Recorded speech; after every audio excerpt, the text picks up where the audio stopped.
بلدیہ عظمیٰ کراچی کے وہ ملازمین جو کہ انتقال کر چکے تھے، ان کے لیے ڈسیز کوٹے پر ایک بار پھر انٹرویو کا سلسلہ شروع کیا جا رہا ہے، اور اس سلسلے میں باقاعدہ انٹرویو کے لیے ناموں کا اعلان کر دیا گیا ہے، اور تقریباً 57 یعنی 57 ایسے وفات پا جانے والے ملازمین کے بچوں کو یا ان کے گھر والوں کو نوکری فراہم کرنے کے مواقع فراہم کیے جا رہے ہیں۔ چیف سیکرٹری سندھ نے یقینی طور پر گزشتہ 2 سالوں سے یہ نیک کام کرنا شروع کیا تھا، اور آج بھی یہ تسلسل سے جاری ہے، اور شاید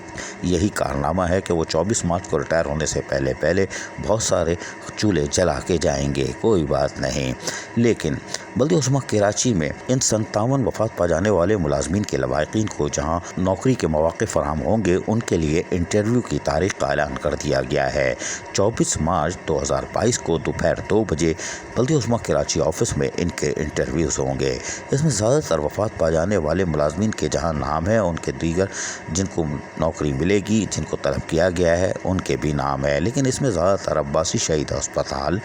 کے ساتھ ساتھ land department, park horticulture, engineering, اور اس کے ساتھ ساتھ دیگر ہمارے ہسپتال ENDIP، میڈیا مینجمنٹ سے بھی تعلق رکھنے والے وفات پا جانے والے ملازمین کے بچوں یا ان کے بیوی یا کسی اور فرد کو نوکری کے مواقع میسر آئیں گے۔ چیف سیکرٹری سندھ کی طرف سے 2 سالوں میں جو کوشش کی گئی ہے، اسے یقینی طور پر چولہے جلے ہیں، اور بلدیہ عظمیٰ کراچی میں تاخیر سے صحیح لیکن ایک بار پھر ڈسیز کوٹے پہ یعنی وفات پا جانے والے ملازمین کے بچوں میں نوکریوں کا دینے کا سلسلہ جو شروع کیا گیا ہے، یہ اس کی دوسری کڑی ہے، اور یقینی طور پر آنے والے دنوں میں مزید فہرست آئے گی، اس لیے کہ ملازمین پریشان ہے۔ DMCs کی سطح پر کچھ ملازمین نے شکایت کی ہے کہ ان کے تمام کاغذات مکمل ہیں، لیکن ان کو دوڑایا جا رہا ہے، گھمایا جا رہا ہے۔ اب کیوں گھمایا جا رہا ہے ہمیں نہیں معلوم، ہم معصوم ہیں، لیکن آپ سمجھتے ہو کیوں گھمایا جا رہا ہے، کوئی بات نہیں۔ لیکن بلدیہ عظمیٰ کراچی کے ان 57 وفات پا جانے والے ملازمین کے بچوں کو نوکری اگر مل جاتی ہے تو یقیناً ایک نیا دور شروع کریں گے، اور یہ فاقہ کشی سے باہر آئیں گے،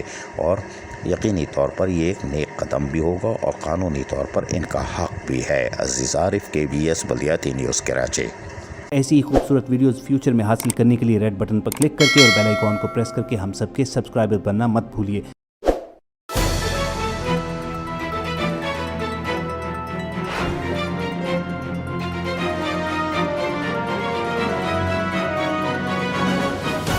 KBS